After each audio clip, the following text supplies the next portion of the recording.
तर नमस्कार मित्रांनो, तुम्हा सर्वांचे पुन्हा एकदा स्वागत आहे आजच्या नवीन व्हिडिओमध्ये। बांधकाम कामगार घरकुल योजना नवीन आली आहे, याबद्दल सविस्तर माहिती या व्हिडिओच्या माध्यमातून जाणून घेणार आहोत। चॅनलवरती नवीन असाल तर आता सबस्क्राइब करा। ही माहिती अत्यंत महत्त्वाची होणार आहे, जेणेकरून तुम्हाला पण घरकुल असेल किंवा तुम्हाला आपल्या शासनामार्फत घरकुल मिळणार आहे, म्हणून याबद्दलची सविस्तर माहिती आपण जाणून घेऊया। बघा, निवडणुकीच्या काळात ज्याप्रमाणे योजनांचा पाऊस पडला त्याचप्रमाणे लाभार्थी देखील योजनांचा लाभ घेण्यासाठी उत्सुक आहेत।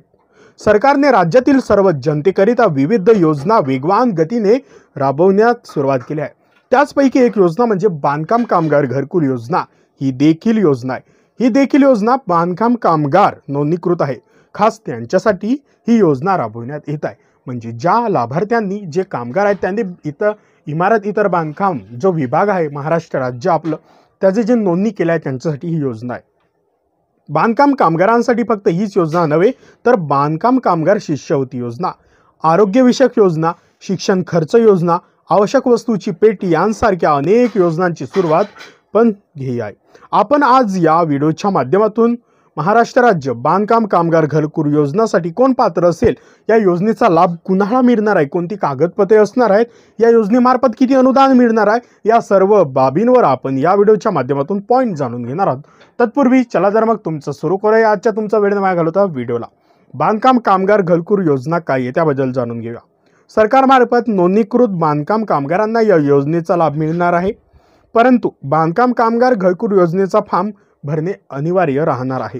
फॉर्म भरल्यानंतर जेही कामगार पात्रता निकष पूर्ण करतील त्यांना सरकारमार्फत पक्के घर बांधण्याकरिता अनुदान मिळणार आहे, जेणेकरून कामगारांचे आवासस्थान देखील पक्के होईल। जिथे अर्जदाराची घर बांधण्यायोग्य जमीन आहे त्यानुसार त्यांना अनुदानाचा लाभ घेता येईल। ग्रामीण भागातील आणि शहरी भागातील अर्जदारांना वेगवेगळा लाभ घेता येणार आहे। आता बघा, असा मिळणार आर्थिक लाभ आता कसा मिळणार ते पाहूया।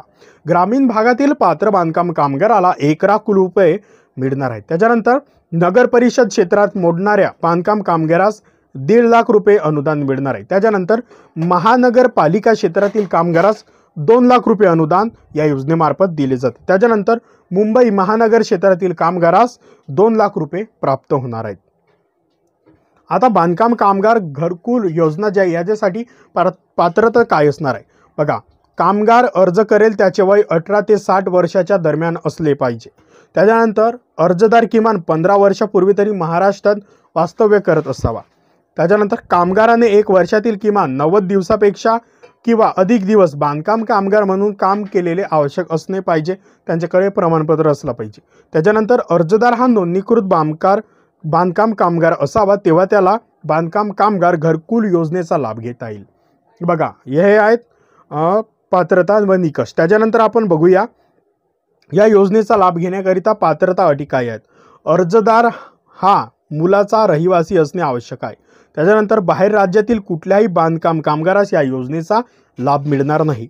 जीवित नोंदणी असलेले कामगार या योजनेचा लाभ घेऊ शकतात। त्याच्यानंतर बांधकाम कामगार घरकुल योजनेचा लाभ घेण्याकरिता अर्जदाराने इतर कोणत्याही सरकारी योजनेचा लाभ घेतलेला नसावा।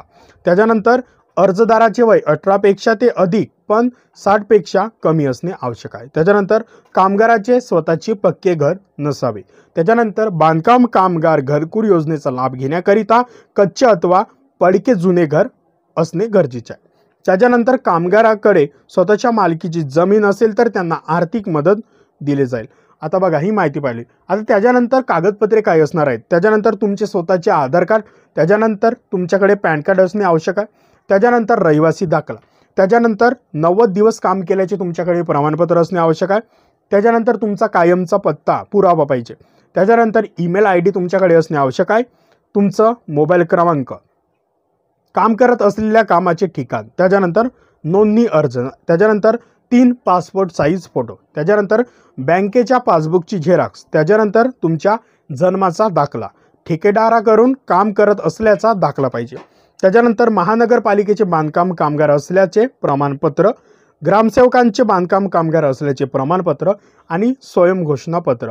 ही जे अर्ज आहेत ही तुम्ही सेतूमध्ये जाऊन बांधकाम कामगार घरकुल योजना अर्ज घ्यावे, अथवा जे यादी जे आहे, जे लिंक जे आहे ते ओपन करून तुम्ही डाउनलोड करून घ्या, किंवा तुम्ही सेतूमध्ये जा, त्यांना म्हणा बांधकाम कामगार इमारत जे फॉर्म राहतात अर्ज करण्यासाठी घरकुल योजनेसाठी, त्यांना सांगितलं तर ते तुम्हाला देऊन देतील. आता बघा, अर्जामध्ये विचारण्यात आलेली सर्व जे माहिती राहील ते व्यवस्थित भरा. त्याच्यानंतर सोबत निकषासमोर सांगितलेले गेलेले कागदपत्रे पूर्ण योग्य रीतीने जोडा. त्याच्यानंतर शेवटी पूर्ण जे कागदपत्रे जोडले ते संपूर्ण कागदपत्रे घेऊन अर्ज जो घेऊन बांधकाम कामगार कार्यालयात जाऊन सबमिट तुम्ही करा. या व्हिडिओच्या माध्यमातून महाराष्ट्र राज्य इमारत इतर बांधकाम विभागामार्फत जे घरकुल जी योजना आहे 2025 त्या मार्फत कागदपत्रे काय लागणार आहेत, नियम व अटी काय असणार आहेत, पात्रता निकष काय असणार आहेत, हे सर्व माहिती आणि तुम्हाला फॉर्म कुठे मिळणार आहे. जो फॉर्म आहे तो ऑनलाईन सेंटरमध्ये सेतूमध्ये जाऊन फॉर्म घेऊन घ्या. तुम्ही योग्य रीतीने भरून घ्या. जी कागदपत्रे सांगितले ती योग्य रीतीने भरा आणि तुमच्या जवळच्या जो बांधकाम कामगार विभागाचा जो ऑफिस आहे त्याच्यामध्ये जाऊन तुम्ही सबमिट करून घ्या. ही सर्व माहिती आपण या व्हिडिओच्या माध्यमातून सांगितली. संपूर्ण व्हिडिओ पाहिल्याबद्दल तुम्हाला सर्वांचे धन्यवाद. चॅनलवरती नवीन असाल तर मित्रांनो चॅनलला सबस्क्राईब करा, शेअर करा आणि व्हिडिओला लाईक करायला विसरू नका. तुमच्यासाठी आपण ही सर्व माहिती घेऊन येत असतो. संपूर्ण व्हिडिओ पाहिल्याबद्दल धन्यवाद. पुन्हा भेटू एका नवीन व्हिडिओमध्ये एका नवीन विषयासह. तोपर्यंत पाहत राहा आपलं यूट्यूब चॅनल. धन्यवाद. तर मित्रांनो, तुम्हाला विनंती आहे की आपल्या महाराष्ट्रातील नवनवीन योजना, शासन GR, शैक्षणिक माहिती व इतरही माहिती मिळवण्यासाठी आपल्या MG मराठी इन्फॉर्मेशन या यूट्यूब चॅनलला सबस्क्राईब करा आणि बेल आयकॉनला प्रेस करा. संपूर्ण व्हिडिओ पाहिल्याबद्दल धन्यवाद.